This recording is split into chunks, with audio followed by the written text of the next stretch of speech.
or pleasing a partner. This brief volume provides sufficient instruction so that you can experiment with these principles on your own. The magic ladder to success in this condensation is probably the briefest but also the most complete digest of Hill's full range of ideas. It is a wonderful entry point for newcomers and a refresher for veterans. It also provides a sense of the broadness of Hill's overall vision. May this book ignite some of your highest efforts and ideas. Mitch Horowitz.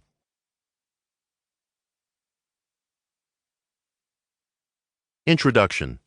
How to read this book for profit. For almost a quarter century, I have been writing this book. The task could not have been completed in less time for several reasons, not the least of which is that I had to inform myself, through years of research, what others had discovered in connection with the causes of failure and success.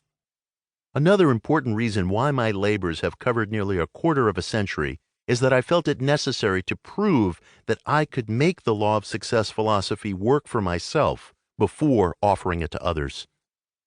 I was born in the mountains of the South, in the midst of poverty and illiteracy. For 3 generations preceding me, my ancestors on both sides of the house were content to live in poverty and ignorance, and I would have followed in their footsteps had not my stepmother planted in my mind the seed of desire to whip poverty and illiteracy. From her, I got my first impression of the value of a definite major aim, and later that impression became so obviously essential as one of the factors of success that I gave it second place in the list of 17 principles outlined in this book. Except for her influence in planting the seed of ambition in my mind, I never would have written a philosophy of success. As you read this book, you will observe, as thousands of others have, that ideas will begin to flash into your mind. Capture these ideas with the aid of a notebook and pencil, as they may lead you to the attainment of your coveted goal in life. Many students of this philosophy have created valuable inventions while reading the law of success. Clergymen have been inspired by this philosophy to write sermons that lifted them to great heights of eloquence. The law of success philosophy is a mind fertilizer.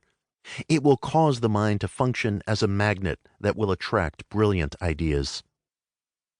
The value of this book is not in its own pages, but in your own reaction to what you read in it.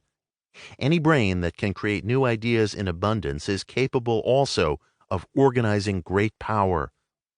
The main purpose of the law of success philosophy is to stimulate the imaginative faculties of the brain so they will readily create new and usable ideas for any emergency in life.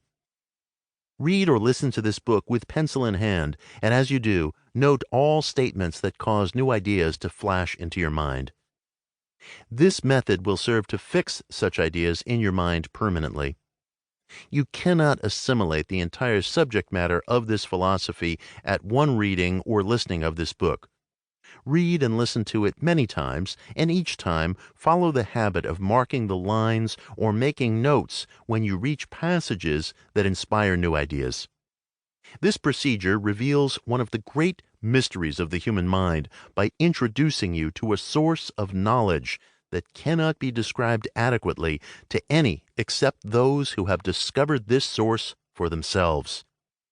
In this statement lies a hint of the nature of the secret that the law of success philosophy has handed over to so many of its students throughout the world. No one may ever come into possession of this secret except by the method described here. Before we enter the experience of this book, let us first define success as the power with which to acquire whatever one wants without violating the rights of others.